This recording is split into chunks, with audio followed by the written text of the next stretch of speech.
Il ne faut pas se fier aux apparences. Malgré ce sourire de Benyamin Netanyahou et les célébrations de ses partisans, le Premier ministre israélien est dans une situation délicate.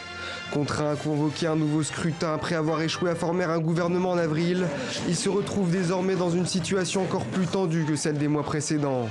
Et malgré la nécessité de former une alliance large pour atteindre la majorité de 61 sièges, Benyamin Netanyahou ne concède rien et se prive volontiers de la participation des partis arabes. Ce soir, j'ai parlé à tous les partenaires du Likoud. Nous allons lancer des discussions pour former un gouvernement sioniste fort. Il n'y aura pas, et il ne peut pas y avoir de gouvernement qui s'appuie sur des partis arabes antisionistes. Benny Gantz appelle lui à la formation d'un gouvernement d'union nationale, une démarcation qui tranche avec sa propension à être souvent proche des positions de Netanyahou sur le fond.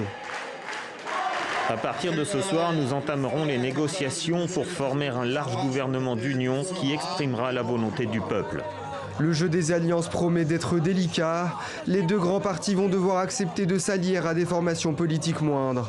Mais tous les regards sont tournés vers l'ultranationaliste Avigdor Lieberman et ses 8 à 9 sièges qui risquent de peser lourd dans la balance.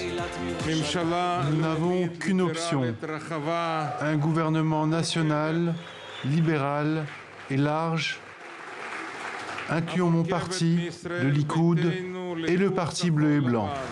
Un rassemblement qu'Avigdor Lieberman veut sans Benyamin Netanyahou, à qui il reproche d'être jugé dans plusieurs affaires de corruption. À l'issue des discussions qui promettent d'être longues et dans un contexte où la gauche est en lambeaux, ce sera au président de l'État hébreu de choisir la personne la plus apte à former une coalition gouvernementale.